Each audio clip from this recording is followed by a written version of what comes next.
দুটি বাইকের সংঘর্ষে আহত হলো 4 জন। বাগডোগরার গোসাইপুরের ঘটনা।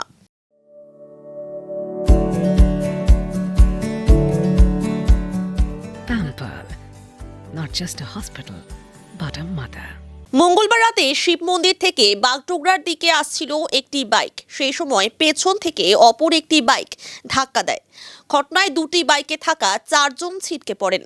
ঘটনার পর বাগডোগরা ট্রাফিক গার্ডের পুলিশ ঘটনাস্থলে পৌঁছে আহতদের উদ্ধার করে বাগডোগরা হাসপাতালে পাঠায়।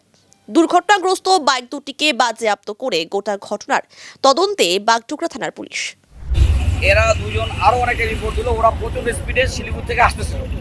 আর এই যে একটা বাইক আছে, এরা দুই স্বামী স্ত্রী যাচ্ছিল বাঁকুড়ার দিকে, কিন্তু ওই গাড়িটা বাঁকুড়া যাচ্ছিল, কিন্তু এমন স্পিডে মানে নিয়ন্ত্রণ হারিয়ে এমন স্পিডে মারছে যে ওইটাকে ওই সাইডে মারে ওরা দুজন এই সাইডে পড়ে গেছে। দুইটারই মোটামুটি দেখলাম দুইটা ভালো চোট লাগছে, যে দুটা একটা বুঝি বাস ভেঙে যায় না ঠিক, কিন্তু আর একটাও দেখলাম একটু ভালো আছে। অ্যাক্সিডেন্ট কারণে এখন হয়ে গেছে নিয়ন্ত্রণ থাকে না, ঠিক আছে। এখন তো স্পিড এত যে এখনকার ছেলেপেলে যে হারে স্পিডে গাড়ি চালায়, তবে আমি জানি না এর আগেও অনেকে ছেলেপেলে গ্রামের মধ্যে দেখি আমি যে আইসে এমন জোরে আওয়াজ করে যে লোকে ভাইকে ভাগতে হয়, মানে এমন ভয় দেখা গেছে। এই সমস্ত আমি প্রশাসনকে বলবো যে এগুলো দেখুক, দেখে একটু আরও এদের বিরুদ্ধে আরও একটু কড়াকড়িভাবে ব্যবস্থা নেয়। কারণ এই নিয়ন্ত্রণ না রেখে বাইক যে হারে চলছে, যে কোনো সময় যে কোনো একটা অঘটন ঘটে যেতে পারে, যে কোনো দুর্ঘটনা ঘটে। ঘটনাটা ঘটলো বাগডোগরা যে চেকপোস্ট আছে, মানে সিটি ধাবার উল্টো পাশে।